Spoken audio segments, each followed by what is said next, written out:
Good afternoon to one and all present here. This is Aryan Panda, a student of Vellore Institute of Technology and a member of Youth Red Cross Association VIT. We at YRC welcome you to our event, Menstruation Doesn't Stop for Pandemics.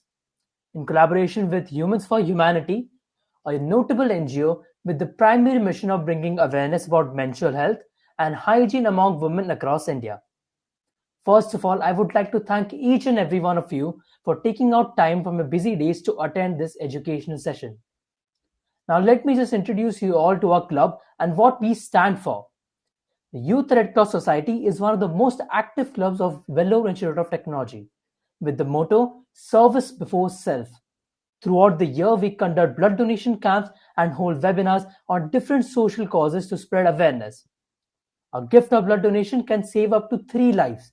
Hence, by organizing blood donation camps and spreading awareness about blood donors, YRC is here to make a difference.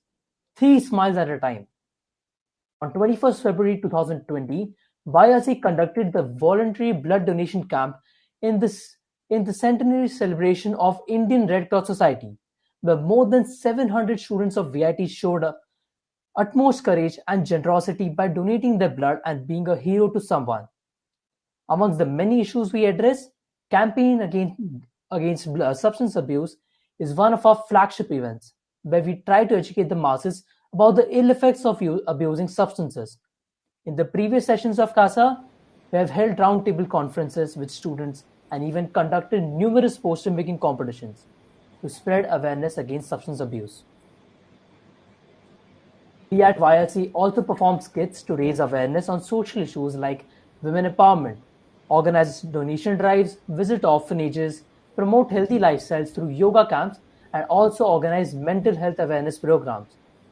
YRC has also been very active throughout the pandemic, conducting several online events to continue spreading awareness, work for the welfare of the society in these tough times. For example, the event Let's Pause to Save the Pause was one of a kind informative event to highlight the importance of animal welfare. On the other hand, there was an Instagram series aimed to give a deeper insight into the various ways we can prevent animal abuse in our surroundings and ensure animal rights are preserved. We also created an Instagram reel series called Defeating COVID-19, which dispelled COVID myths and aimed to spread accurate information about the vaccine, so as to alleviate the level of paranoia regarding the issue among the citizens. The Youth Red Cross Association VIT has been serving the community for 21 significant years. With the ethos of health, service and friendship, we aim to increase awareness, spread peace, and give back to the society. We have been doing it for numerous years, we are doing it presently, and we will continue to do for years to come. Now let me hand it over to Divya so she can fill you in with what this event is all about. Thank you, Aryan. I would like to wish all of you present here a very good afternoon. I'm Divya Thomas, a student, first year student from Vellore Institute of Technology, Vellore. Now, our topic for today is menstruation. What is menstruation? No, it's not that boring topic that we covered in 8th standard maths. That's menstruation. Menstruation is the monthly discharge of blood and the endometrial lining from the vagina. It lasts for approximately 3 to 6 days on average. And for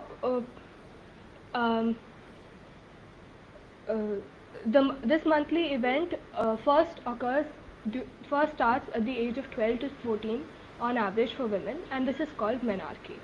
For some girls it might begin earlier than this, and for some it might begin a bit later, depending on their biological clock and other hormonal factors. Now, at the average age of 45 to 50 years, women attain something called menopause, which means they stop menstruating. Now, we have established that for the most part of their lives, women have to keep track of their menstrual cycles.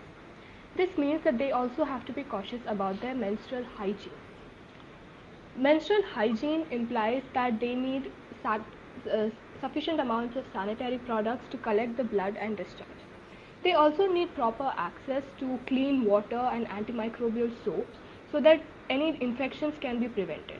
Otherwise, there is a high risk of infections like pelvic inflammatory diseases, yeast infections, cervical cancer, etc.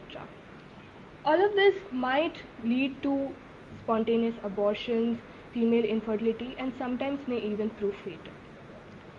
So, what's the big deal? Women should just nurture hygiene, right? So, what is the need for this session? Well, the fact of the matter is that for many, access to proper sanitary hygiene is a bit distant.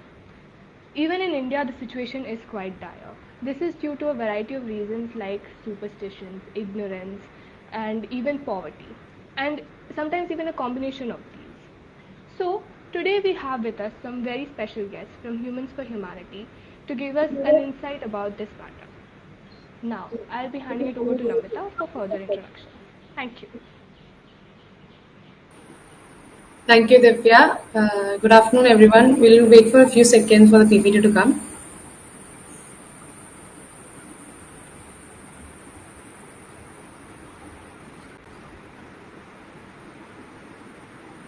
Okay. I'm Namita from Youthredcross VIT, and I'll be giving you a short introduction about the Humans for Humanity organization. The Humans for Humanity is a non-profit organization which was founded in 2014 by Mr. Anurag Chauhan. The organization is quoted by the Cosmic Heart Gallery, is a group of concerned citizens who have come together to shelter the unsheltered, educate the underprivileged, medicate the deceased, and humanize the inhumane. The YRC-VIT organization also focuses on empowering women from the deprived society, with some of their main agendas being women's sanitation and hygiene, awareness about menstrual health, nutrition of women, and overall empowerment of women and lower society. The NGO has many projects that seeks to engage its volunteers and associates in activities that fulfill its objective of society before self, said the Times headline in their article about the organization. One of their projects, the WASH project, is a campaign initiated in 2014 as a part of empowering women through knowledge. As menstruation comes with innumerable taboos in India, the organization conducts workshops and training programs to bust the myths prevailing about menstruation and menstrual hygiene. They also provide women with free sanitary napkins, which are either handmade with cotton or prepared by other supporting NGOs. Humans for Humanity is evolving social work by engaging not just its native youth, but also by hosting interns from 17 different countries working and researching on various issues in the slums of India. Now, I'll be handing over the mic to Aaron. Thank you. Thank you, Namita. Hi everyone, I'm Aaron from Youthredcross VIT, and today I'll be introducing you to the honorable guest of today's event. Menstruation does not stop for the pandemic. During these tough times, Humans for Humanity has fought to raise great awareness regarding the importance of menstrual hygiene. Their success so far is a result of unbound leadership of their founder, Mr. Anurag Chauhan, and the guidance of Ms Sonali Pandit. The embodiment of kindness, Mr. Anurag Chauhan is widely known for his unconditional social work, especially towards menstrual hygiene. He has been awarded the International Women Empowerment Award by the Ministry of Women and Child Development, Ministry of Drinking Water and Sanitation, Government of India, and UNICEF in 2019. He has also been entitled to the Karambir Chakra by the United Nations and ICONGO 2016. Our other guest, Ms Sonali Pandit, is a highly qualified and experienced designer. She is providing her expertise to Humans for Humanity as the Director of Research and Analysis. So, without further ado, I invite Anurag sir and Sonali ma'am to the stage. Hello everyone. First of all, I'd like to congratulate VIT for organizing this and the Red Cross, Youth Yet Red Cross community in Vellore organizing this beautiful event on menstruation.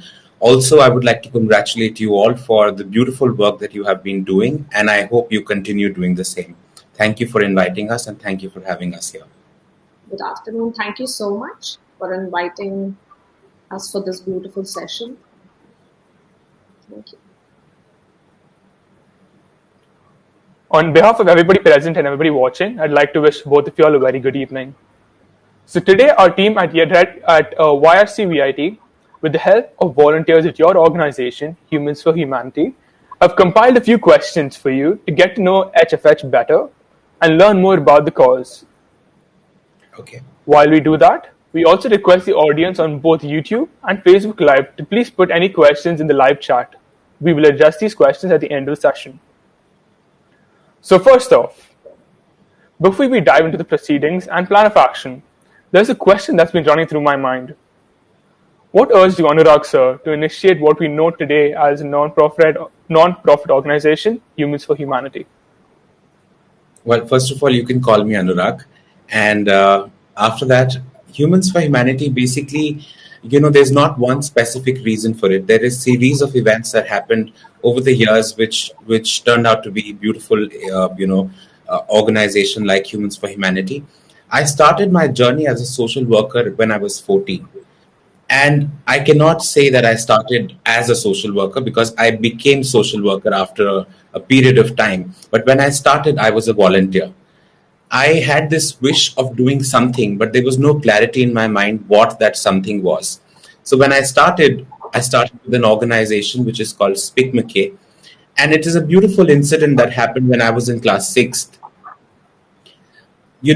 Pandit Birju Maharaj, who's a great dancer, came in the school to perform. And I wondered to myself that why this man at the age of 70 needs to come and perform to my school, because my grandfather, who's his age, is sitting at home and enjoying his retirement. And I very bluntly asked him this question. I said, Panditji, why do you need to come to our school to perform? You're a legend, already been reading about you in our GK books.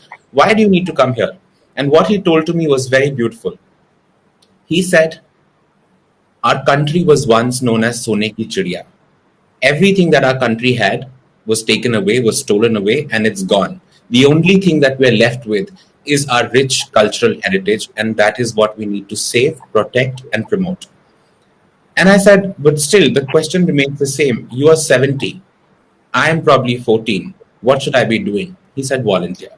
And that's how I started my journey. I started volunteering with Speak McKay, and then went on to associate myself with various organizations doing different kinds of projects. But in 2014, when Humans for Humanity established, I had clarity in mind as to what I want to work on.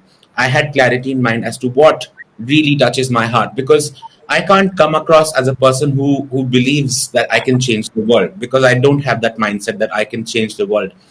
I can start to change, and that's what we are doing.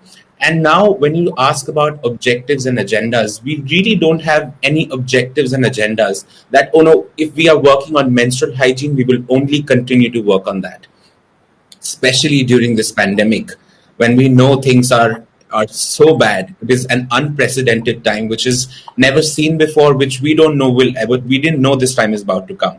At this point of time, we can't be rigid with our agendas. We can't be rigid with our objectives. What we have to do, and this is the message that I want to give to everyone through this organization, is that we believe in humanity, and I think we are all humans, and we should all work towards humanity. We somehow tend to forget, amidst all that we are doing, we are in a circle where we only are we have a very narrow mindset where we are only following what we are seeing, what belongs to us, our family, my mother, my sister, my father, my friend. But beyond that, we've forgotten that we are human beings.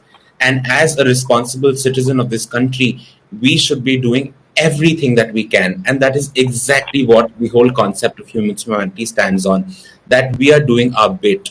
We urge everyone else to continue doing that. And that bit can be anything. That doesn't have to be, giving out money or spending your time somewhere. Sometimes just 5 minutes of yours within good intention can really change someone's life.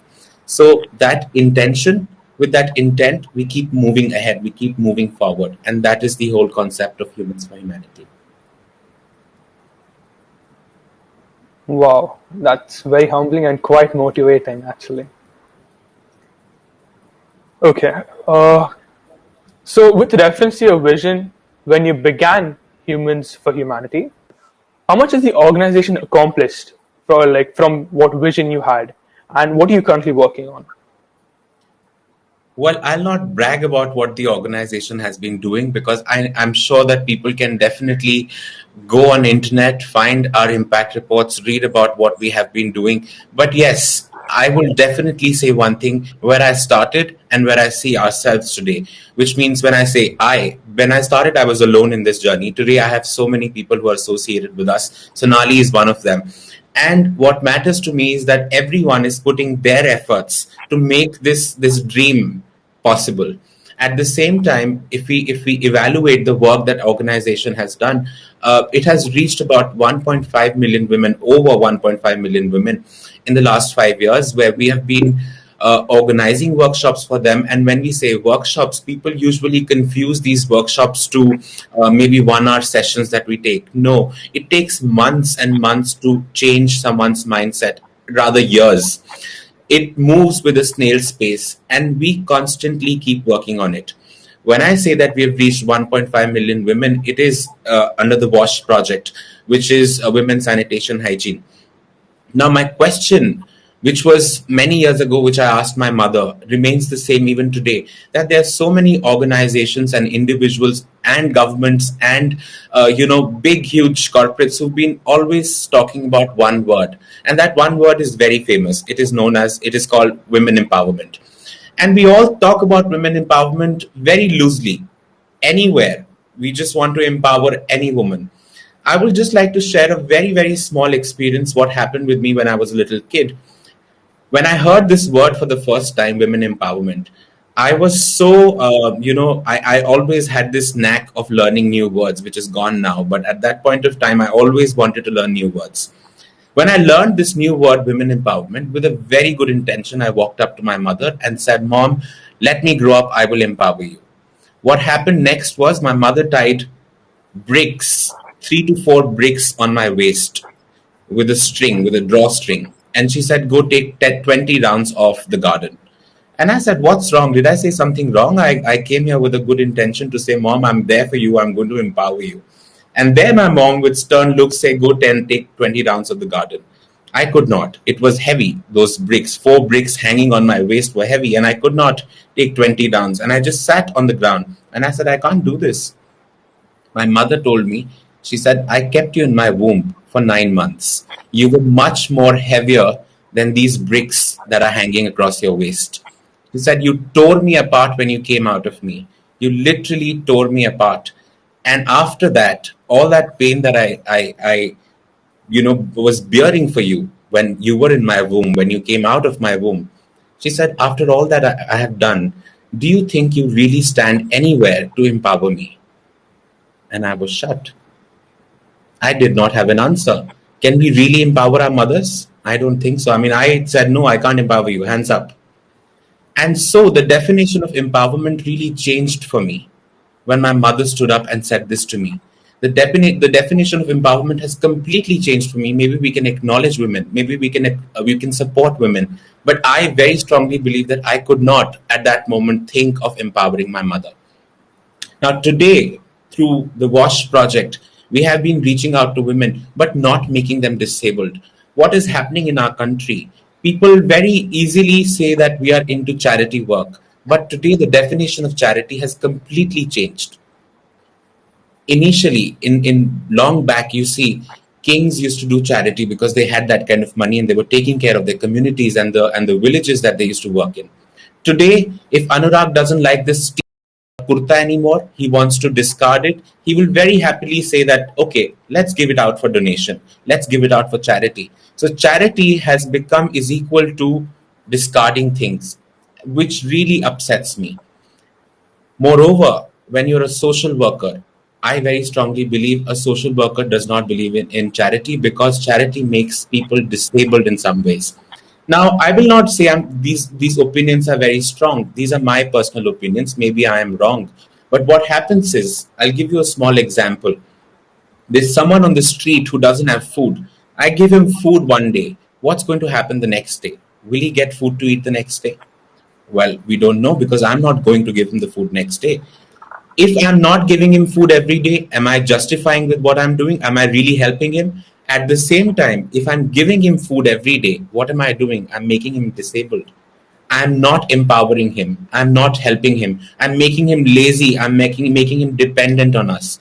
And that is the whole idea of Humans for Humanity, that we do not want anyone to be dependent on us or anything else. We want to empower them to a point where they can stand on their own feet, earn their own money, live their own life, be it a man, woman, or a child. This is what our objective is.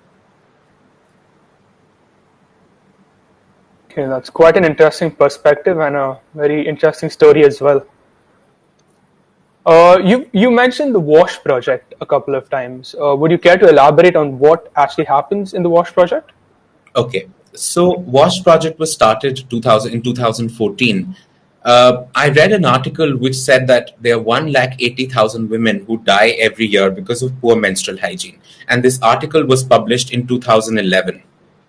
Now, I cannot 100% believe in statistics because we don't even know how many people are there in our country, because the census department cannot reach out to the remotest of areas in our country. So when this study came out, it was not 100% believable that, okay, this might be a right figure. Maybe they are more or less. But what was haunting me was that women were dying because of something which is as basic as a sanitary napkin, because they do not have access to sanitary products, because they do not have access to menstrual hygiene products. And the biggest reason is that their deaths are avoidable. If they were dying of something which is like fourth stage of cancer, or something which is unavoidable, a disease which was killing them, which we cannot resolve, which we cannot deal with, it wouldn't have been haunting me so badly. But because we could resolve those issues, because we could control that number, I was thinking to myself that how will we empower a woman when we can't even save their lives? This is the question that remains the same today. In 2018, I gave a statement which said that if we don't control the situation of poor menstrual hygiene, it will become as big as polio. And I remember a lot of journalists laughing at me and saying, what is he talking about? Now, I read a study which says poor menstrual hygiene and no access to menstrual hygiene products has become fifth biggest reason in the world for women's death in the world. Now, I'm not happy that what I said came true, but I'm rather upset that we could not control it. We could not act upon it. And when I say we, I'm not just saying we, I'm saying all of us. I'm talking about the government. I'm talking about the society. We could not do anything about it. And it has become the fifth biggest reason for women to die in the world. Now, coming to what WASH project is, we have 5 segments in the WASH project. Very briefly, I'm going to explain, and then Sonali, who's doing a lot of work in this project, will explain in detail if she wished to. So the very first thing is awareness.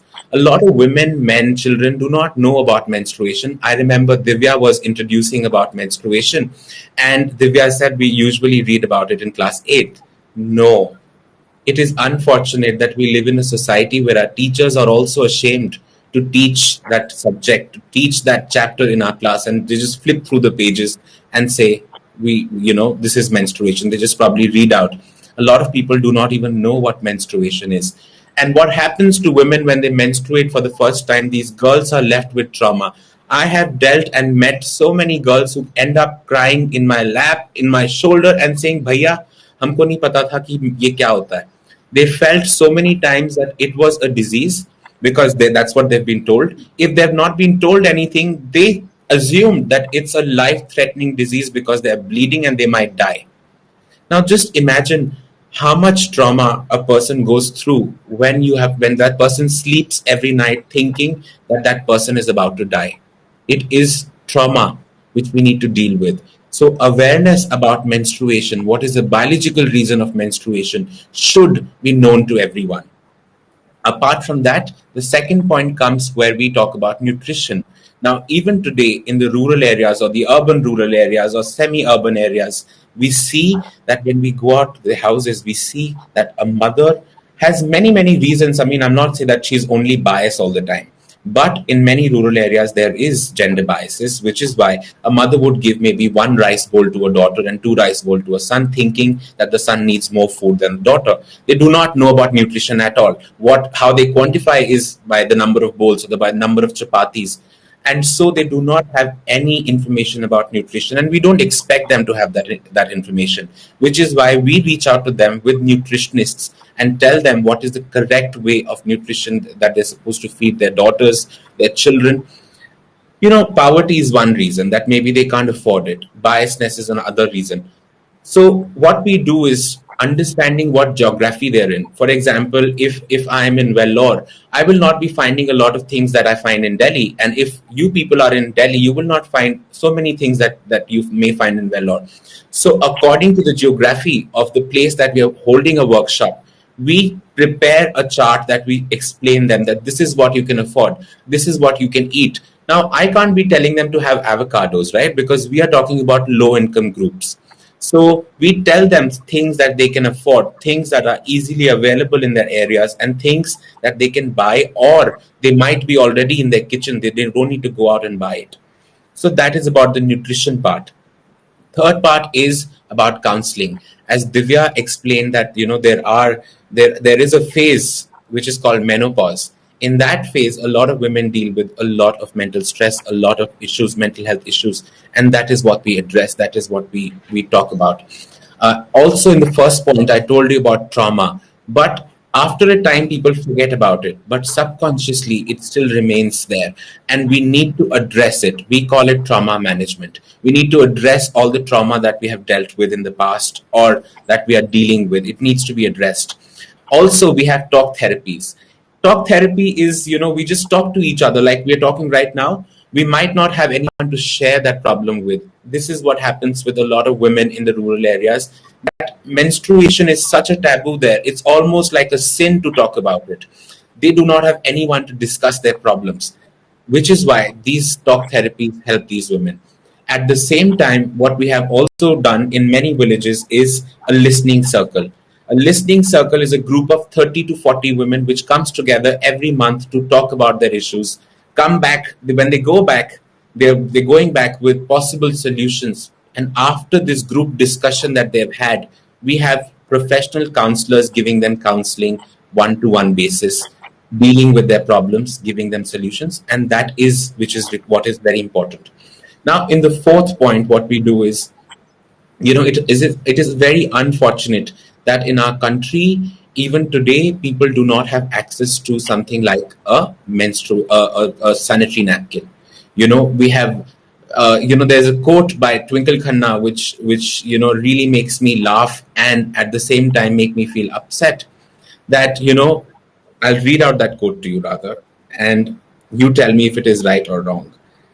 And at the same time, what I see all around us is situations where women cannot afford. Women do not feel that they're worth enough at times. There's so many women who feel that they're not worth enough to buy sanitary napkins. They would rather spend that money on their children. They would rather spend that money on, household expenses, but they will not buy a sanitary pad because they think they're not worth enough. Many women cannot afford it. Many women cannot buy it. Many women do not have access to it. Many women do not have information about it. And there are women also. This is a study, which is a study done by a group of people, which says that there are women, about 60 to 70% of women who do not use sanitary napkins. What they end up buying is a lipstick. And this is surprising and shocking for me as well.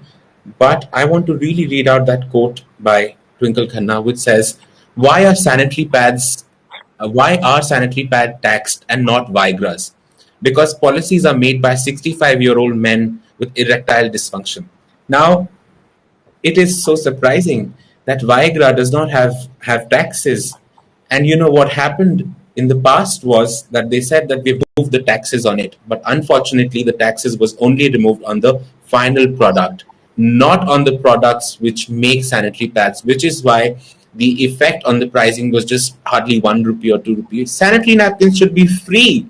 Forget about taxes. They should be given out for free because it is an essential. After food, after shelter, after clothing, in our country, there's this fourth thing that we need is a sanitary napkin. A woman cannot do without it. So what we do is we reach out to women. I'll tell you experiences. Now, the taboos that exist in our country, because of that, women are left in animal shelters. Women are left in menstrual huts.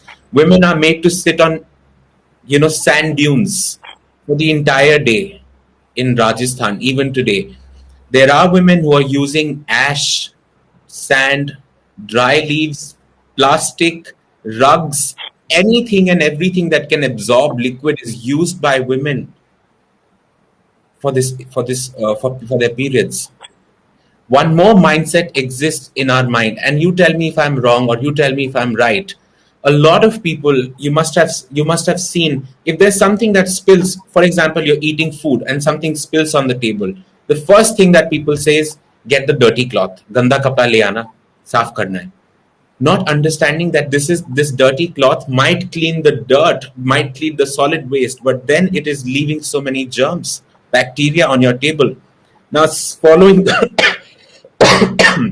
I'm sorry, following the same mindset, these women, when they menstruate, because they think it's a dirty process, they end up using a dirty cloth for it.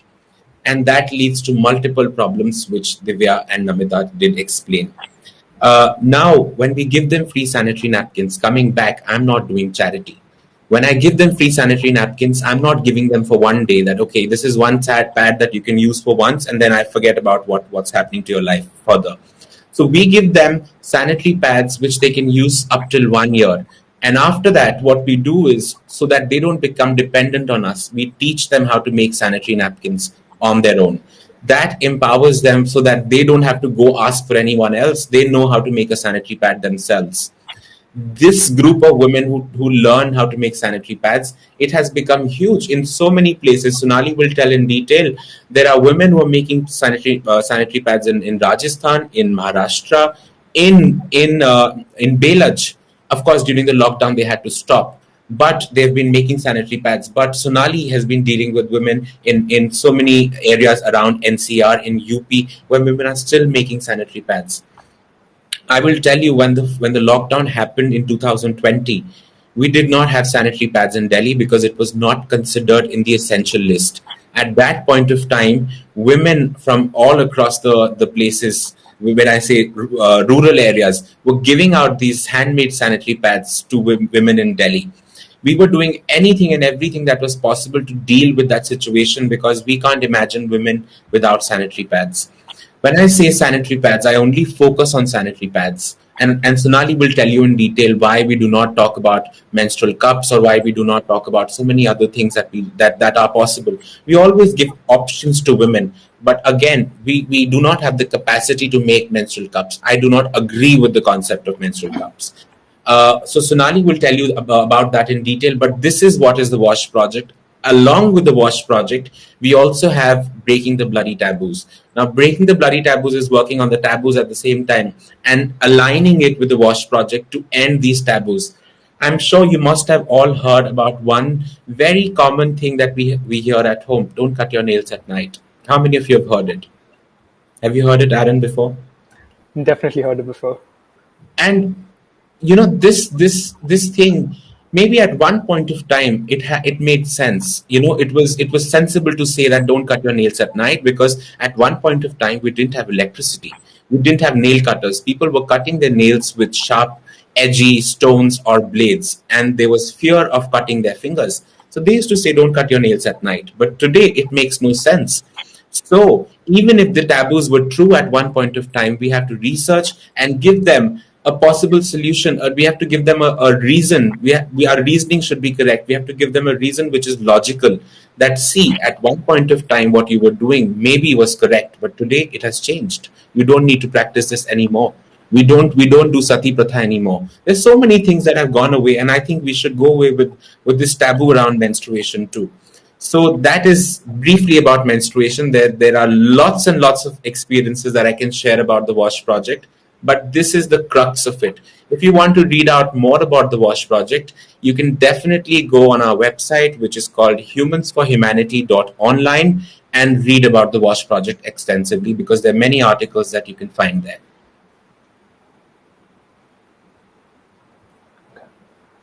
I'm sure our audience will be excited to visit your page. Now, Sonali ma'am. Yeah. Hi. Uh, uh, Could you explain the process of making the pads a little sorry? Could you elaborate on the cloth pads that HFH is currently producing and why, Sir mentioned, why only pads? Why not the cups as well? See, first of all, we need to understand that whenever we go out and when we are meeting these women, we need to understand that they belong to a society which is not very well educated. Now, instilling a cup, it needs to have some level of education. You need to know how it has to be placed. We are dealing with women who sometimes haven't even gone to school. So, and it's a taboo. Things are a taboo which are discussed. And for years, they have only been using some kind of a cloth or any kind of a sheeting to protect themselves. Now, I am sure there's going to be a gradual progress where maybe one day we can teach them how to use the cups. But at this time, it is very, very important to provide them with something they're very comfortable with. And also something which is easily available. These women don't have access to doctors. They don't have access to gynecologists. They don't have access to water. So whatever we are supplying has to be something which is need-based and something which they can understand and relate with. That is why we are distributing pads. And also we need to understand that these cups can be mainly used by, mothers and women. We are also talking about very, very tiny little girls at the age of 12. These days, the menarche even settles in much before 12. Some women also, some girls also go down at the age of 10. Some even go down at the age of 9. They start having their menstruation. So suddenly you cannot introduce a cup. First, they have to get used to the body changing. So when we go and we meet these girls, when we meet these families, we understand that it's such a taboo. And it is, first of all, it's so important to get them used to a certain process of using pads, of all the changes that are happening in their physical body, of understanding that this is a natural process and there is nothing wrong with them. We will maybe in a few years end up in a stage where everybody or wherever, it's going to be free will if you want to use a menstrual cup. But at this time, it is important at least to educate them that, it's important to use a clean sanitary pad. Okay. Yes, this conversation is becoming even more interesting, increasingly interesting by the minute. So, what I can do is I can tell you exactly what we do when we are making these cloth pads. The first thing that we do is that it is very important that we use cotton, 100% cotton. Now, 100% cotton, why? Because it is, eco-friendly and it is safest for the human body. All right. So that is why, and it is also biodegradable. When we are doing our projects, we are not only focusing on one aspect. We are doing a very holistic way of approaching things because we cannot keep on giving them sanitary pads and making the earth dirty. Because you will not believe that one single plastic sanitary pads, the pads which normally all of us have been using for so many years, it takes over 2,000 years to degrade. And even then, we are not sure if it does or no. So can you imagine the amount of sanitary pads which are collected every year? A single woman uses more than 100,000 of pads a year. Imagine the population. Imagine what we are doing to the earth, and there is no proper way of disposing them off. We are now talking about how these have to be disposed. People are getting aware. People are talking about it. That is why it becomes more important that we introduce something which is very eco-friendly. And we also have to keep in mind that these women, many of them, as Anurag earlier mentioned, they don't spend on themselves. A normal sanitary pad, if you go to the market, you know how much it is priced for. They cannot go out there and purchase a packet of sanitary pads which is going to cost them more than 250 rupees. or 350 rupees. So they need to be given something which is sustainable, which keeps them healthy, which gives them confidence. What is happening is because women start menstruating and young girls start menstruating in the villages, they drop out of school. They don't go to school because they don't have a sanitary pads. They sit at home. So when we go and we work with these people, we understand daily, the problems they are facing, and the problems of each area is much different. India is a diverse country with different kinds of beliefs, religious beliefs, and different kinds of people and women who have a certain mindset. We are gradually changing that mindset. So the sanitary pad which we are making, I will quickly explain, is one layer of 100% cotton. Then it has a layer of absorbent flannel which absorbs the human blood. Then we have a cotton layer which is laminated with PUL, which is polyurethane laminate. Now this sheet protects the blood from staining the garments. So we stitch it up, we have a tape, we have clamps, and it is easily put around the undergarment. When we are providing these to all our women, we are also training them on how to wash it, how to keep it hygienic, and how to disinfect it. See, because it is very important that after they use it, it needs to be disinfected, because human blood is there. So they just can't wash it up and, leave it. So we are also training them how to make simple disinfectants at home with easy material which are just available in their kitchens and around them. So when we are doing all this, there are many different aspects we are trying to, cater to and address as we go along. Okay. Ma'am, this industry sounds like a pretty large-scale industry and very labor-intensive. How have you all managed to keep it running during the pandemic? It's been a huge task. It's been very tough because the moment the pandemic hit, there was a lockdown. Everything was shut. And we had no access to fabric. We had no access to tailors. They stopped coming. Production houses and fabrication units shut down. And the sad part was that most of these tailors, they were either daily wage earners or they would get a small salary every month. Many of them went back to their villages. So we were totally stuck up with what we do. Luckily, when things kind of slightly opened up and we had already built a huge channel from where we were sourcing our different materials, we got in touch with our suppliers. We requested them that this is a necessity.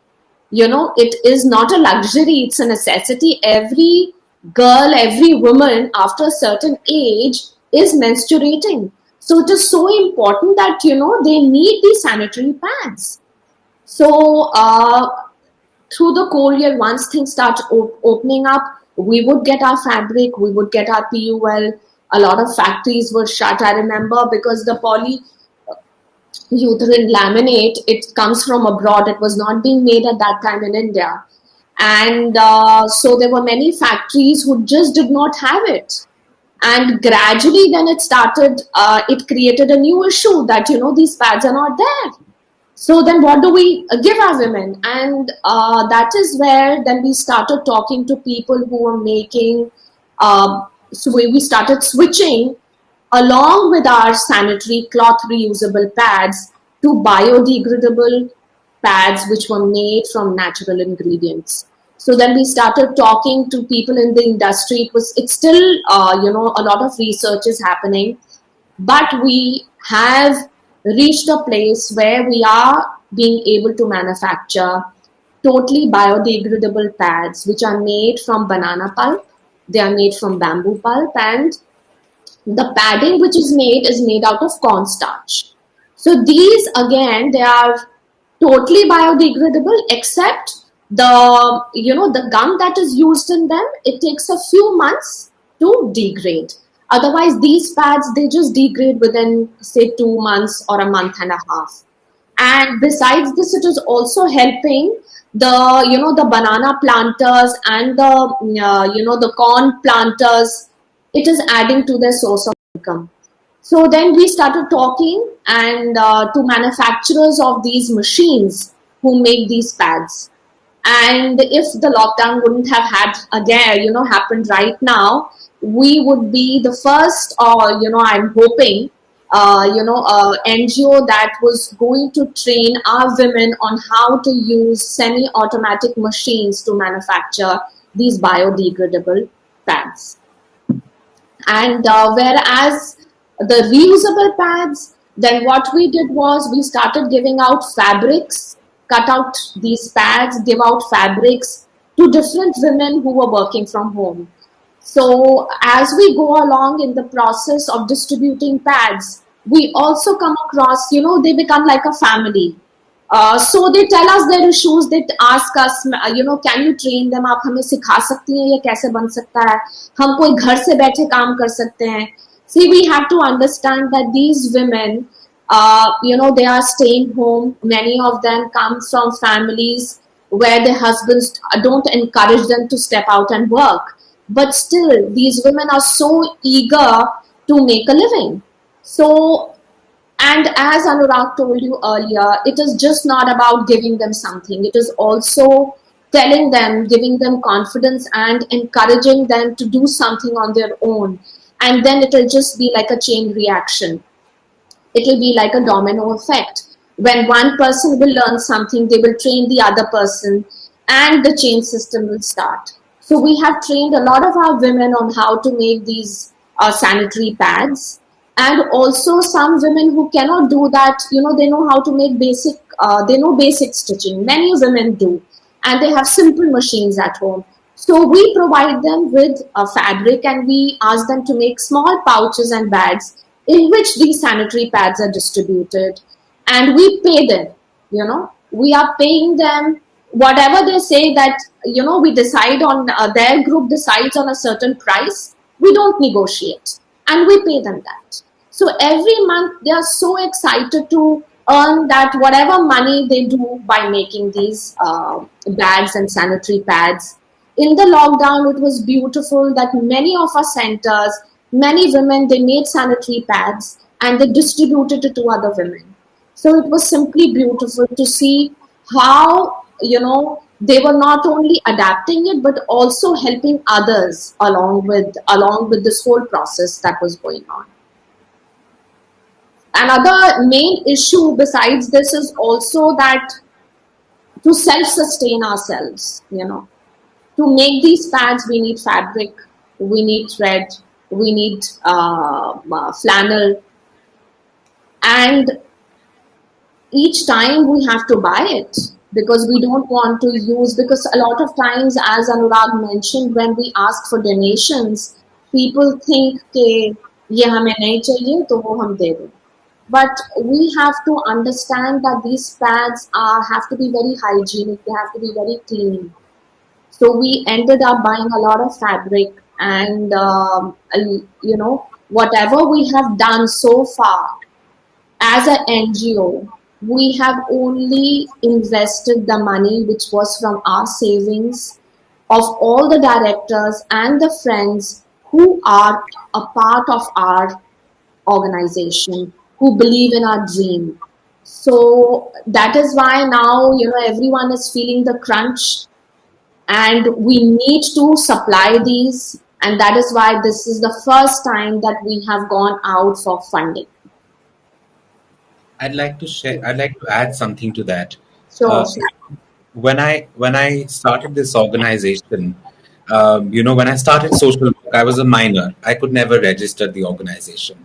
After that, as a college student, I was so involved in the other things that I was doing that I never thought that having a bank account will help us.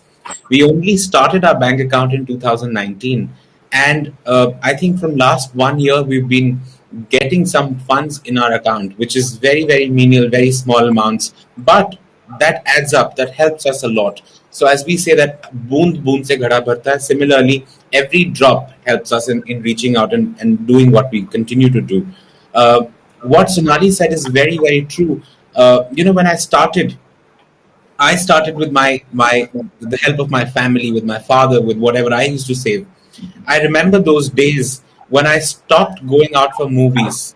As a child, I never went to a movie theater. I would rather ask my family to give me 600 rupees for the ticket and maybe 400 for the popcorn and Pepsi. And I said, I'm not going out to watch the film. At the same time, I would not go out anywhere to travel. And I would rather sit as an accountant and make accounts of whatever is going to be spent on me if I go to X place. For example, if I'm traveling to Bangalore, I will ask my parents that, okay, you're spending 10,000 on the ticket, you give me 10,000, I don't want to go. You will spend 5,000 on the hotel, I don't want to go, you give me that 5,000. And then I'll sit and make lists of small little things like food, travel, local travel, everything, shopping. And I'll say, I'm not doing all of these things. You'd rather give me the money. What happened when this organization started growing, people started addressing us as a self-funded organization. Well, that was not true, because we were always supported by our family members and friends. But later on, even when we became, I'll not say big, but we'll say moderately famous. At that point of time, a lot of people started coming ahead and saying, okay, we want to support you. And at that time, we didn't have any bank accounts, so we really couldn't take anyone's financial help. Later on, now that we've started working with corporates, we've started working with individuals, people are coming ahead. But yes, it is a very challenging time where things are very crunched. We do not know how to spend that money. We do not know how to bring out that money. We don't know how to ask people for money because we've never done that before. So we are in a you can say catch 24 where we are just trying to figure out things, how to do fundraisers, how to ask for money, how to raise funds. So that is what we've been doing. Also, what Sonali was talking about using up spending so much of money on kits. Every time we make a kit, we end up spending about 300 rupees on every kit that we make. Now, every kit that we prepare is costing us 300 rupees, and we are reaching out to millions of women. Well, that money is going through the organization, but at the same time, uh, what I dislike is people, what Sonali said, people giving, you know, uh, clothes that cannot be used, or even organizations for that matter. Organizations, I've seen many organizations who have gotten into this work, and I congratulate everyone who's working on menstrual hygiene. But when you give out wrong information, when you do this work just because you want to become fancy because Akshay Kumar has made a film and now let's all go and start working on menstrual hygiene, the intention is good, but come fully prepared.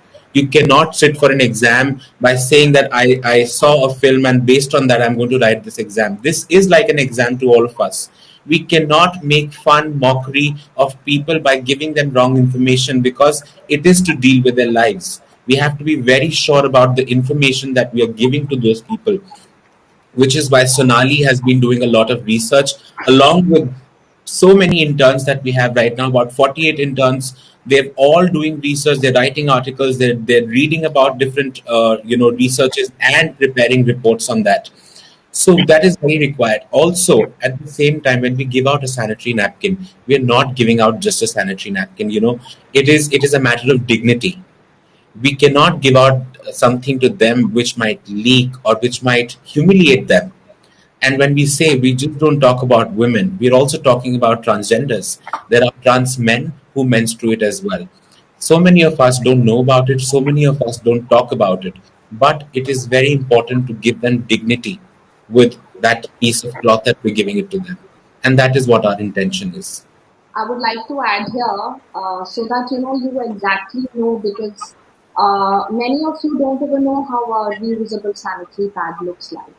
And we, our team, did an extensive research. We spoke to women who were using sanitary usable pads earlier, which were given to them by different various organizations or people who were making it. And from the feedbacks that they gave, we sat down and we made another pad which we feel would give them dignity. when you're providing something, as Anurag said, it needs to be very dignified. We need to respect them. And we make a lot of effort in giving something which is of very good quality. A little bit of here and there is not allowed. Ye nahi ki chalta, we don't have chalta hai attitude. None of us. So if anything is given, it is given with a lot of humbleness, it is given with a lot of passion, and it is also given with a lot of knowing that it is women that we are catering to. They are going to be birthing the new generation, and we need to bow down and be in gratitude and respect what they are doing. And we feel that the moment we start this, we start respecting them, somewhere it is going to have a trickle effect in the society. We encourage them to get their sons. Many of them, because when we are doing our distribution drives, when we are sitting with them, they have little children. Some of them have come back from school. So we encourage the boys to come. And we encourage these mothers also to talk to their issues with their boys, because this way they will become sensitive to the issues of women and start respecting them, because that is very, very important. And I personally feel that the moment we sensitize our boys, our little men, and tell them that, a woman needs to be respected, we will see that the society change beautifully. So I will just share with you. See, if you can see, this is the kind of sanitary pad that we are making. This is 100% cotton, and we have the padding inside it is flannel, and this at the back is 100% cotton lining, which is laminated with a polyurethane sheet. These are the clasps. Again, this is cotton, and these are the clasps, and with the undergarment they can easily clasp it, and it keeps it in place. And we also train them on how to dispose it. Now these last them for nearly a year, 2 years, depending on how well they are maintaining it, cleaning it. And when they have to dispose it, we teach them that these plastic clasps have to be cut and thrown in the plastic recyclable bin. So you can have this is the kind of pads that Humans for Humanity is. It is so important to let boys know about it. Usually, people have been told that this is a women's issue, and I keep on telling them that it is not an issue. Menstruation is not an issue. Poor menstrual hygiene is an issue, and even if it was an issue, it is not a woman's issue. It is a human issue. So poor menstrual hygiene is an issue, and that is a human issue. It's not a woman issue, and we all must talk about it. I forgot one point that I wanted to add now is that I remember what Sonali just said, that young boys should know about it. In so many schools, private government schools, we are not just involving girls, we are also involving boys, teaching them. At the same time, a lot of you must have been a part of schools where you were taught, you had a period called SCPW, in which people would do craft and bamboo and pottery, but at the same time, we train the teachers, and every child, be it a boy or a girl, they're making sanitary pads in the school in class 6, in class 7th, in class 8th. And that is what makes them curious about what this menstruation is, and they ask questions and they read about it. And that is what we want. We want young boys to know from a very early age what menstruation is, so that they don't mock at girls when they see a stain. It's something which is very natural. It's something which is very basic, and they must know about it. They must understand and stand by her and be of some support to that girl, or to all the allies of the LGBT community, where we talk about trans men who also menstruate, who identify themselves as men, but they menstruate because they have a physical body of a woman. So yes, any more questions do you have, Aaron? One more thing I would like to add here, that when we go back to the places where we've already done we've already visited, we've met the women, they know who we are. Sometimes it's so encouraging to see little boys walk up and say कि आज मेरी mummy काम पे है, ये मेरी mummy को चाहिए. So they are so confident now. They actually approach us and they say कि ये जो sanitary pad का पैकेट है, आप प्लीज मेरी मम्मी के लिए दे दीजिए, या मेरी बहन को भी चाहिए. मेरे घर में मेरी मम्मी है, मेरी 2 बहनें हैं, उनके लिए दे दीजिए. So this is the kind of change that we are seeing when we are going and we are talking to these people, to all these people in our slums and wherever, whoever we are touching. Initially, it was, when we started talking to people, and because most of the laborers who were involved during the lockdown were also tailors who had lost their jobs. Factories had shut down. So then I started approaching tailors who were sitting in their houses. So they were so shocked कि ये क्या बना रहे हैं आप हमें क्या दे रही हैं बनाने के लिए हम तो कपड़े बनाते हैं. So then I started talking to them. I said ये कितना जरूरी है. So the moment you start talking to them, you realize that they themselves become so passionate about it. I would very quickly like to show you. These are the, these, if you see, they are very similar to the other pads, and these are biodegradable pads, which we are, going to start making and training our women. These are made up of banana pulp, bamboo pulp, starch. So you can see, and we are in the process, our machines are being made, and gradually hoping that everything becomes normal again and we can quickly start making it in our centers. Awesome. So I think Aaron is listening to us. No, this conversation is really interesting. I don't know why we would say that. So just two more questions for you all. Sure. So every NPO has its own challenge. For all aspiring social workers, can you give a few words of advice on how they should tackle problems and maybe help them overcome the hard parts about becoming a better human? Well, if you ask me this question, I'm not the right person to do that. I don't think I can tell someone from my experience. I cannot become a Gyani and tell them about life. I have not seen my life myself. I'm 26 years of age and I'm still trying to deal with my own problems.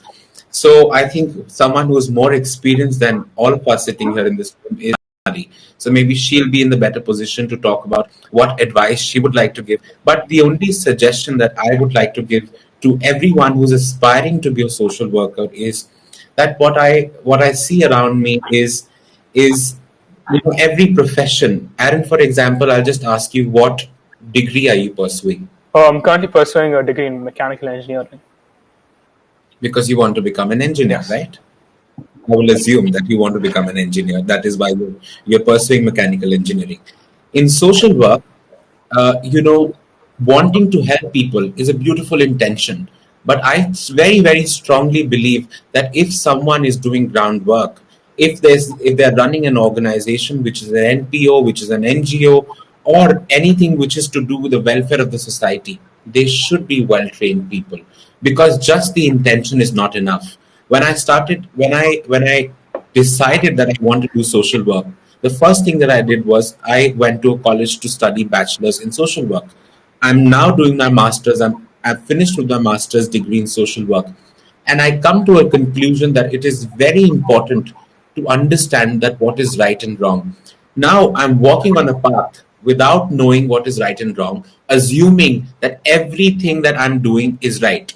But what I learn from my college, every time I go to college and learn the theories and read about various aspects of social work, I sort of get an understanding that yes, here I was right, maybe here I was wrong, and this is how I need to figure it out. This is how I need to work on it, and this is the path that I'm supposed to walk. So I will say that it is very, very important to be well trained as a social worker, and not everyone can be a social worker. You have to actually study social work. You have to get into the details of social work, and then get on the ground, because that is when you'll be doing justice to the people. Imagine a surgeon making or maybe imagine Aaron doing someone's surgery. Being a mechanical engineer, he's doing someone's surgery. Is it possible? No. So this is what is happening in our country today, that people who are running big organizations are not well trained themselves, which is why a lot of problems are not resolving. When you go to the right doctor, you get the right medicine. Your problem is solved like that. So that is what we need to do. We need to go to the right doctor. We need to study social work, and this is what I'll request all those who are aspiring to be social workers. Please study social work and then get into it. So I would like to, divide this question into two parts. The first would be the problems which are faced by the NPOs, and the second part is what the aspiring social workers can, keep in mind while trying to pursue what they feel like pursuing.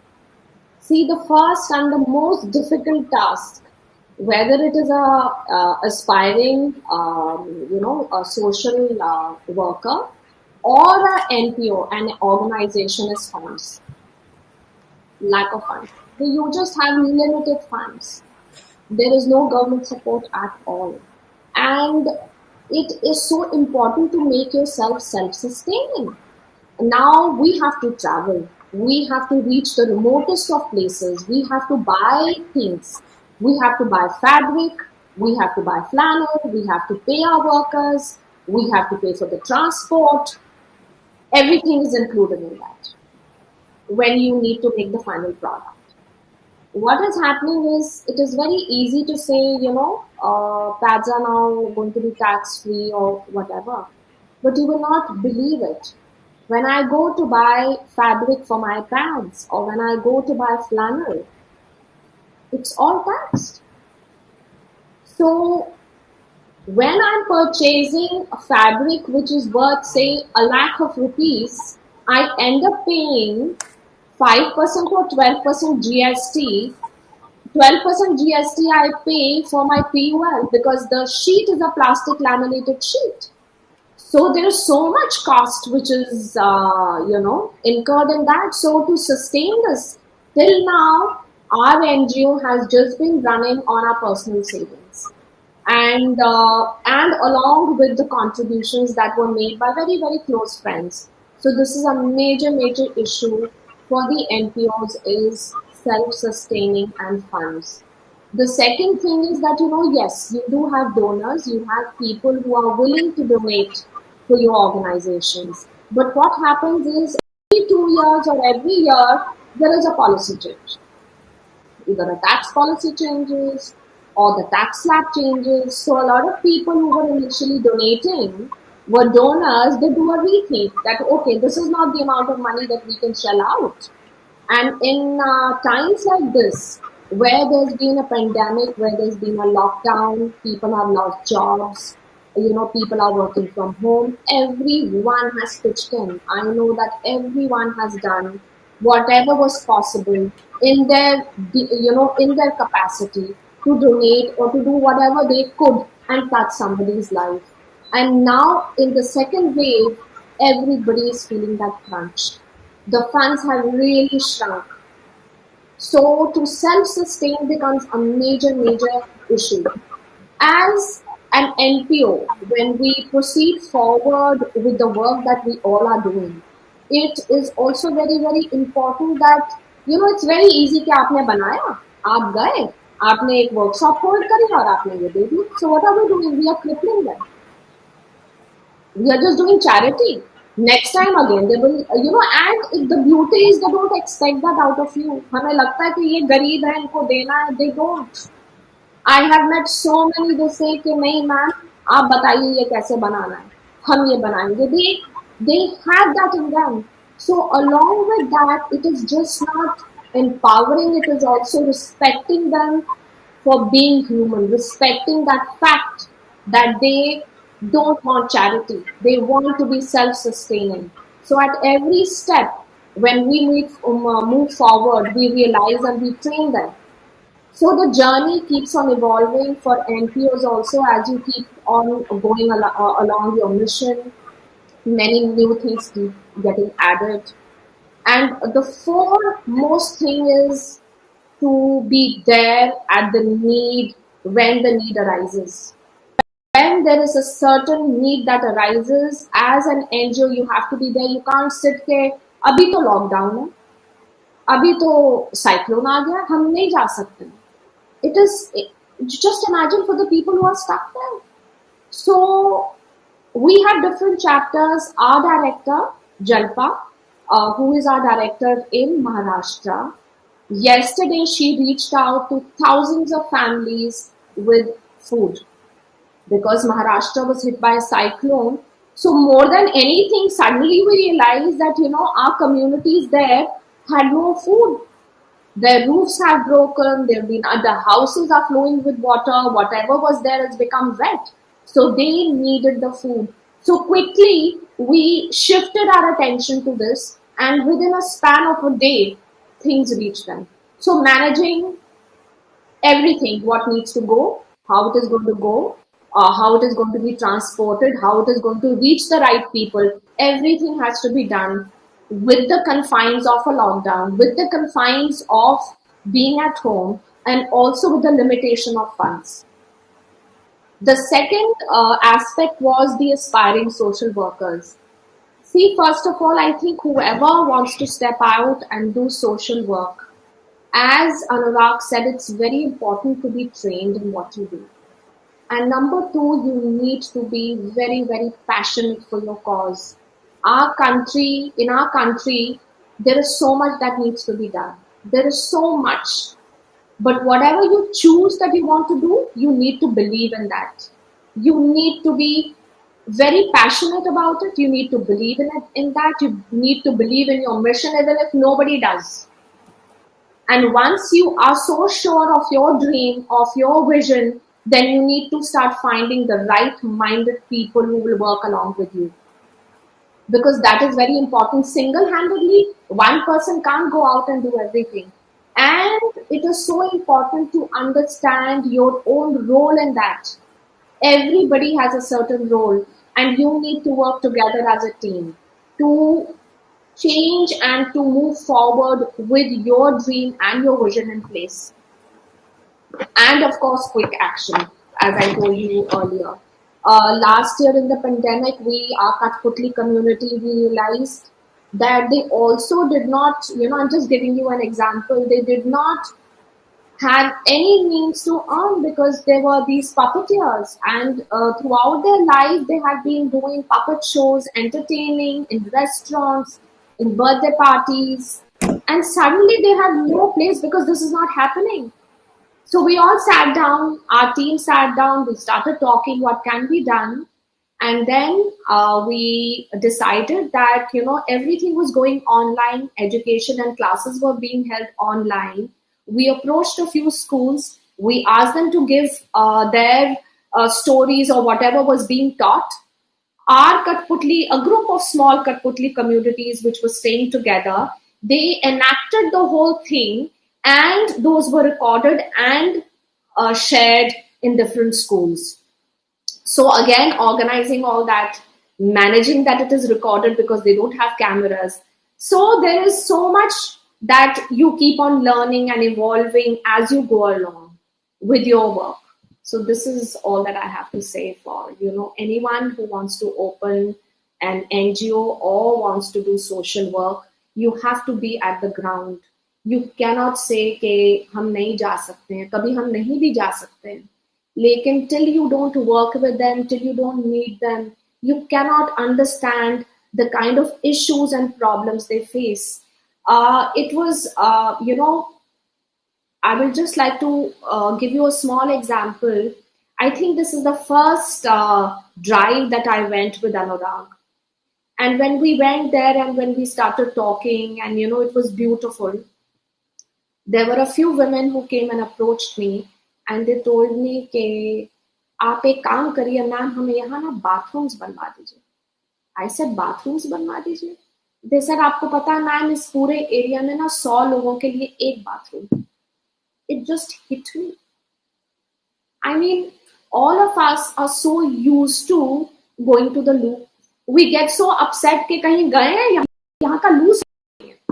You just imagine these women, 100 people, and they have one loo. And so many times, their loos are, they have open drains. So they also have a phobia, if we are having our periods, everybody will come to know. So there are so many issues that are there at the ground level. So then we talk to various, parties, political parties. We go, we tell them कि यहाँ पे, sanitary hygiene maintain करनी है. They need more loose. So as you go along, there's so many new things that keep on coming.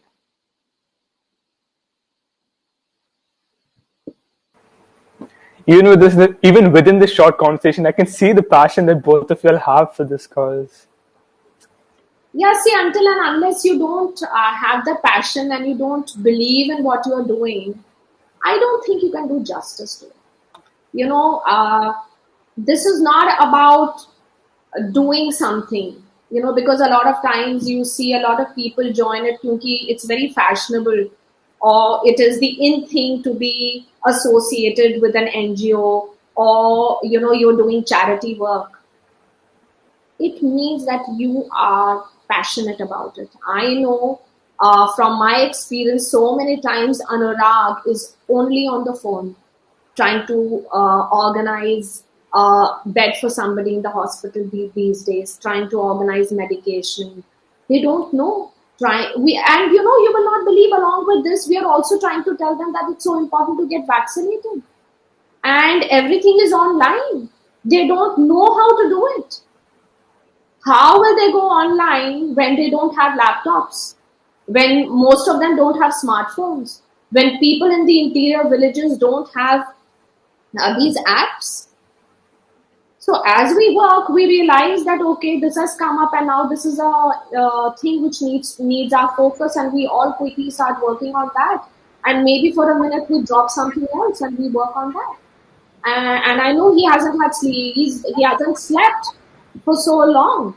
He was also unwell in the middle, and for a little while, and we realized that you could make out that he's still online on his WhatsApp. And suddenly Anurag will call, hey, do you know somebody? Can we find a bed? Can we find an oxygen cylinder? I don't think he has slept peacefully in this pandemic at all. He's just been on the phone. So that is how passionate you need to be and find the right people to take your dream forward. I'm feeling sleepy right now, because I've been constantly on the screen, watching the screen, and I feel sleepy because I know I've not slept at all. And this is not the time to sleep. You will not believe half the time at night we've been working on something or the other, because throughout the day there's so many people who can't talk because they're busy with other things. There are doctors who can't talk throughout the day. We actually talk to them at night, and then we're talking to researchers in other parts of the world, talking to them in the other countries. At the same time, what I very strongly believe, as Sonali said, that again, coming back to the same point as I told you in the beginning, that it's not about agendas that we have set. It's about humanity that we want people to wake up and believe and remember that you are humans first. And this is why you need to follow the path of humanity and do whatever you can do, sitting at home, going out, do whatever. You just have to be, have the intention of doing something, the right intention of doing something. See, at the end of the day, as human beings, we are beings who are totally interconnected. All of us. So if somebody is unhappy or someone is out there suffering, we all can feel that pain and suffering somewhere. So the moment we start addressing it with a little more passion and understanding that before anything we are humans, I think we will start seeing a huge drastic change in our society. And so many times I know last year when the lockdown suddenly happened, see, it was very different for us, touchwood, who are sitting in our homes, where we don't, where we did have some stock of food. Just imagine there were people who are daily wage earners. They did not, some of them were not even paid. Okay, they are paid weekly. Some of them did not have a single rupee to spend.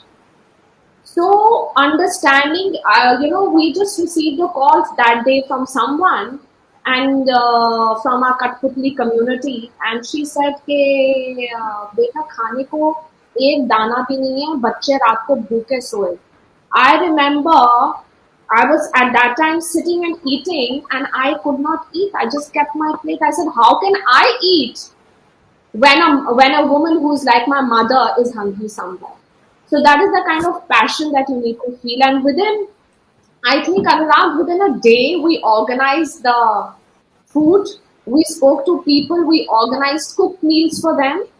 And touch wood, I think it's also with the grace of God that things have just progressed. But yes, as we are all talking, we do need funds. We need funds to make these pads. We need funds to feed our people.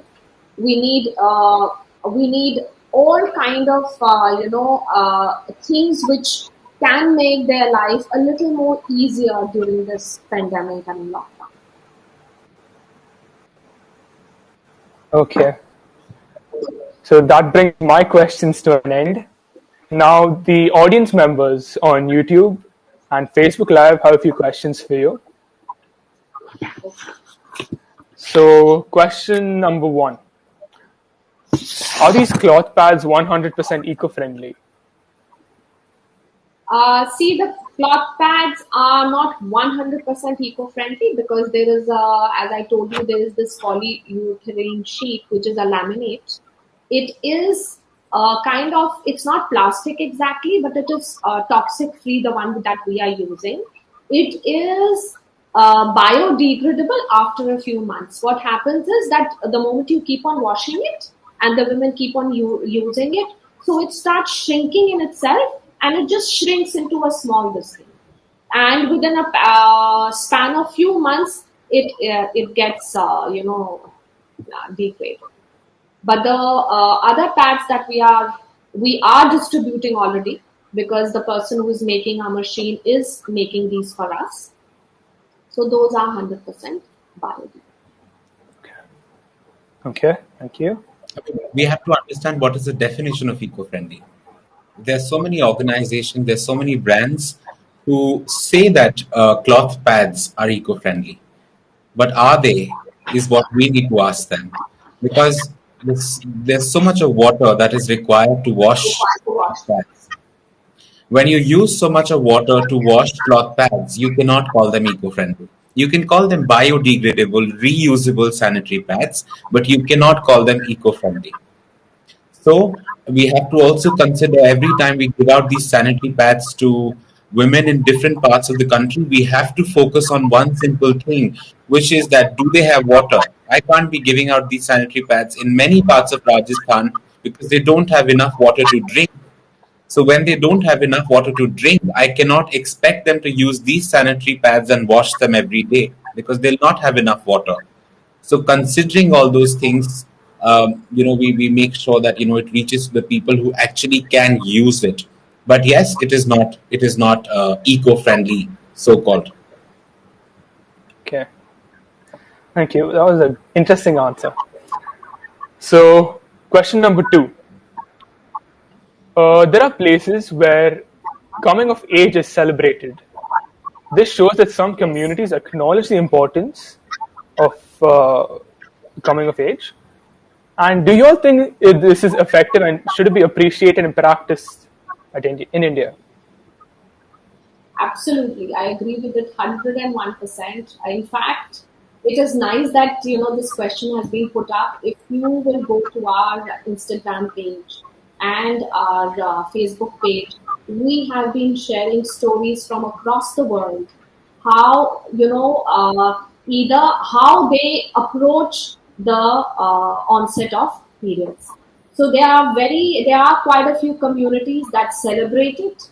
And I think the moment it's in itself, it's a beautiful way of telling that little child that you are going to be in the future giving birth to this new community of beings. So it is important that it is celebrated. And the moment we start doing that, we will start breaking so many taboos which are associated with periods.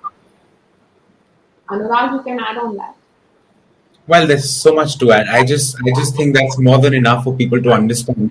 Well, what I will say is, more than I sharing something with you right now, there is a lot of information that exists on our social media pages, and you all are welcome to come and read those contents, those series that Sonali is talking about, which is called Menstrual Story around the world, and many such series that we've been doing. And this is very important information that will enrich you and that'll tell you what people do around the world.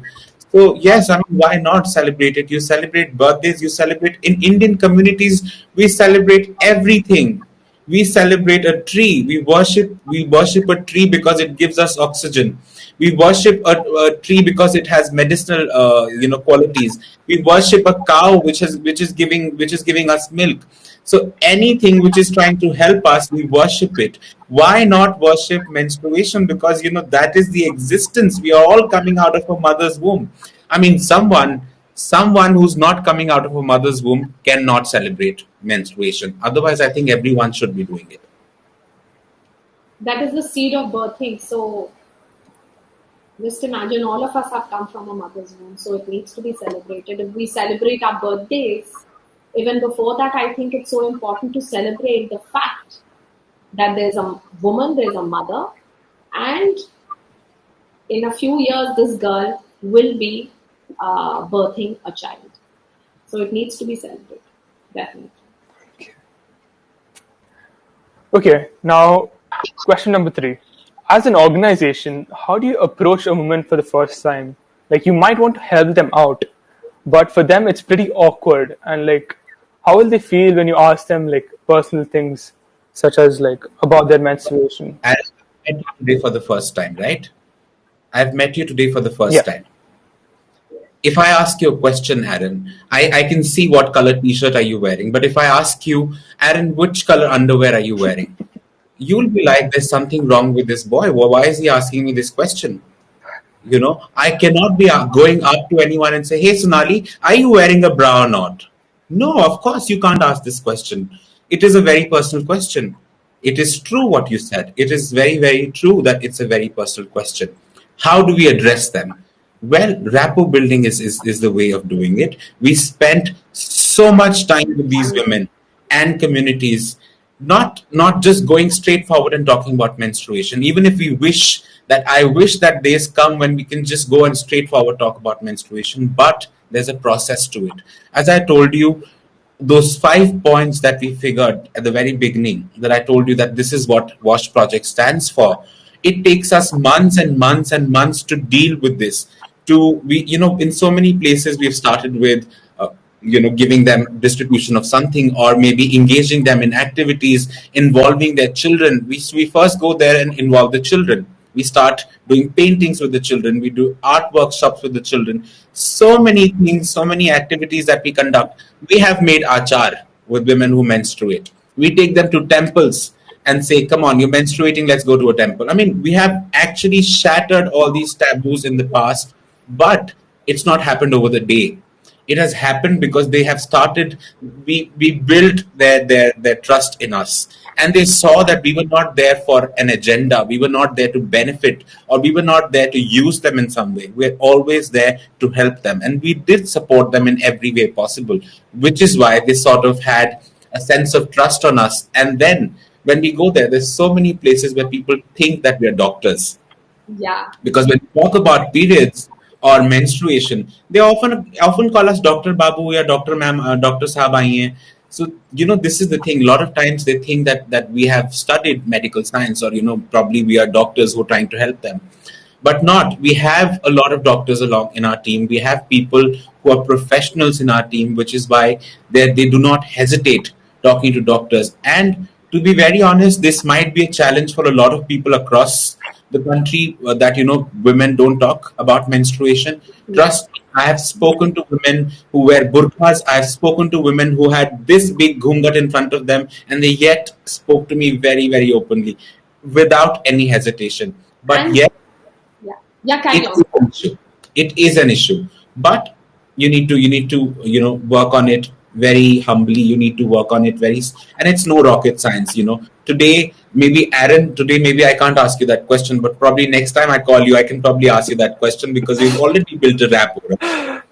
Sure.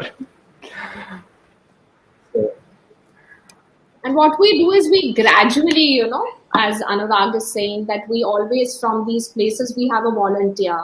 So we approach them, we talk to them, we go and spend time with them.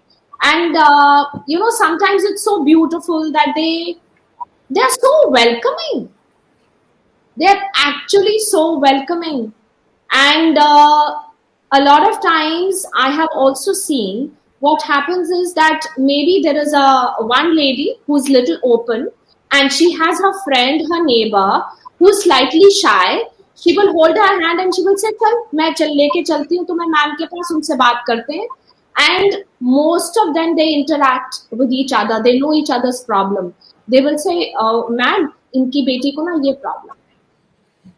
So they are very, very open. It's not that the moment you create that rapport, and I think with the kind of work that Anurag has been doing for so many years, Touchwood, I've seen how he works with them. He has that knack. The moment he goes and he stands there, the whole place, the aura just simply changes, and everyone is so open. They're sharing their names, they're talking what they're doing. They are also talking of issues they are facing. So it becomes a part of an extended family. And because we all are so passionate about it, I think we even connect beautifully for that. Okay, ma'am. Now, that was the end of the audience questions. Is there anything you'd like to say to all the viewers watching and the speakers as well? If there are other questions that come up to your mind and maybe you think that you're not comfortable asking them at this moment in this open platform, if there are other queries that you have in your mind, please feel free to write to us. You can reach out to our Instagram pages, you can reach out to Sonali over an email, you can reach out to me over an email. It's a very simple thing. It's called Humans for Humanity Official, which is our Instagram page on Facebook. My page is called Anurag Chauhan Official. Sonali's page is called Sonali. What is it called? Sonali Pandit. Simple. I mean, it's very simple. If you don't know the spellings, you can read our names down there. You will know what the spelling is. And you can reach out to us at any point of time. And whatever we can do to help you, we will definitely do at the same time. I would request each and every one listening to us that, as Sonali told you, as we've been telling you about all the work that we do, this is the time when we need everyone to come forward and help us with our initiatives. We have been feeding over 1,500 families in Katputli, which is a slum in Delhi. Other than that, there are thousands of families that we are feeding in different parts of the country, in Delhi, in Uttarakhand, in Maharashtra, in Uttar Pradesh.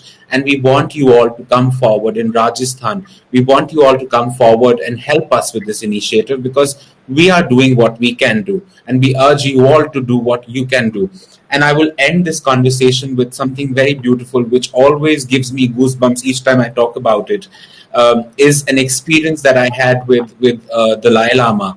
I was very fortunate to meet him at one point of time and what he did was, we were in a room sitting with him and I was just crying and sobbing.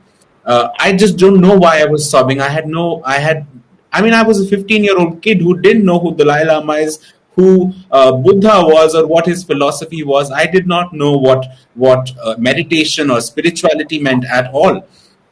But what I couldn't stop was the tears from my eyes. And my friend asked me, she said, "Anurag, don't you want to ask any question that, sitting with Dalai Lama, you must ask him something." And I don't know where that question came to my mind because, as I told you, I was 15-year-old, no connection with spirituality, no connection with Buddhism.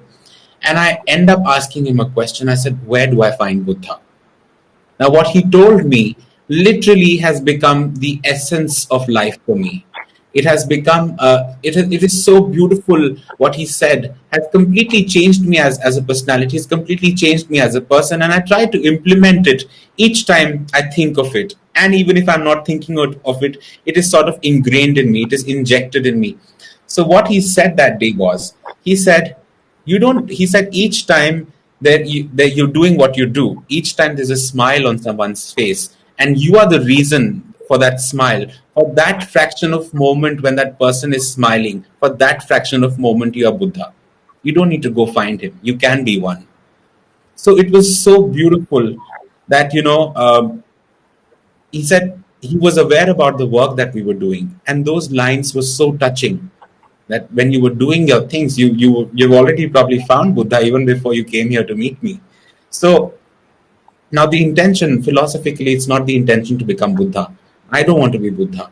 But what he said was so beautiful, was supporting the message of humanity. And that is what we want to do. That is what we all must do. And I request you all once again to help us with our fundraising campaign.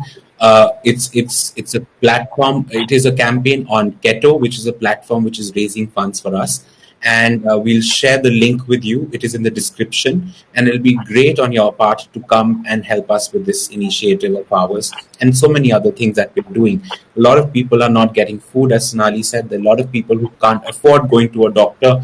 There are a lot of people who can't buy medicines. So doing whatever we can, and we want you all to come forward and help us in this initiative now and be a part of our family, the Humans for Humanity family that we have. We all welcome you with open hands, and to become a part of our family. Thank you for having us. Thank you for this discussion, and thank you for inviting us to be a part of this beautiful session. Thank you, Divya, Namita, Aryan, YRC, Aditi, and Aaron, of course, and Ritvik, who was handling the whole event on the backstage. Thank you, Ritvik, too. And I congratulate you all for beautiful work that you have been doing, and I wish that you continue doing the same. And I hope you wish the same for us. Yes, absolutely. Thank you so much, Aaron. Thank you, Divya. Thank you, Namita. Thank you, Aryan and Aditi. We are really, really grateful that you called us. This helped us share what we are going through. And it's always nice to meet, young children who want to come forward, the youth of our country who wants to come forward and, be a part of all this. Thank you so much. Thank you so much, Sonali ma'am, Anurag sir, for your precious time and for your words of wisdom. So that's it for today. Over to Aditi. Thank you, Aaron. So a very good evening to everyone. I am Aditi from the Youth Red Cross Society VIT Vellore. I'd like to begin by sharing a video first. So let's see.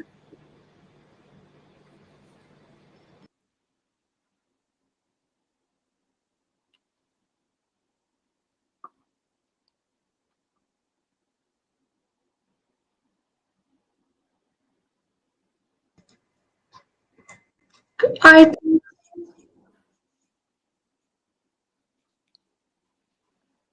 एक बहुत ही प्रसिद्ध समाज सेवी जिनका नाम है अनुराग चौहान। अनुराग जी अपनी संस्था ह्यूमंस फॉर ह्यूमैनिटी के जरिए मेंस्ट्रुअल हाइजीन को लेकर देश भर में जागरूकता बढ़ाने में अपना महत्वपूर्ण और सराहनीय योगदान देते आए हैं। Ministry of women and child development, government of India और यूनिसेफ जैसी कई संस्थाओं ने इन्हें सम्मानित भी किया है। यूनाइटेड नेशंस द्वारा इन्हें कर्मवीर चक्र और ग्लोबल फेलोशिप से पुरस्कृत किया जा चुका है। बहुत बहुत शुभकामनाएं।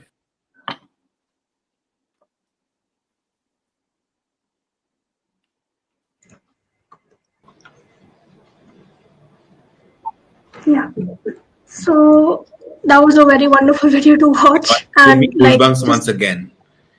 Every time he talks, I mean, I don't care about his opinions about who he is as a person, but just his voice can give goosebumps, and that's what I personally enjoy that a lot. I mean, be it my introduction or not, but that's what I really like. Thank you, Aditi, for sharing that video. All right. Thank you, sir. So I'd like to commence with the vote of thanks now. So first of all, I would like to thank our honorable speakers from Humans for Humanity, Ms Sonali Pandit and Mr Anurag Chauhan, for imparting us with your valuable views and knowledge on the matter. It was quite an eye-opener, like learning so many things and, really going outside the scope of what we knew. And I would also like to thank Mr. Deepto Banerjee and Ms. Asmi for tirelessly working behind the scene to ensure that we have a smooth event. This event would not have been such a success without them. I agree. Asmi has been working on it. Absolutely. God bless. Thank you, Asmi. Thank you, Deepto. They're all volunteers, and I must say that volunteers like Asmi, Deepto, and all others who've been associated with us, they're like backbone. We cannot be doing what we do if they're not there. So thank you, everyone. I would also like to thank all of our speakers for hosting the event with such utmost dedication. So the thing is, the details pertaining to menstrual hygiene are really important and integral to everyone, regardless of their gender, especially during this pandemic time. And through this event, we hope that we've covered all these important details and crucial aspects. Lastly, I would also like to thank our lovely audience for making this event a huge success. A feedback form for this event has been linked in the description box, and we would love to hear from you as to how the event was and what can be done to further improve the cause of menstrual hygiene. You can also check out our social media handles for content related to menstrual hygiene, which are at YRC_VIT and at humansforhumanity, or through our Facebook pages. With that, we have reached the end of today's session. Hope you all have a pleasant evening ahead. Thank you so much. And please stay safe. Thank you. Stay safe, everyone. Stay human. God bless. Thank you. We all should become good human beings. Thank you. Bye. Thank you. Bye. Thank you.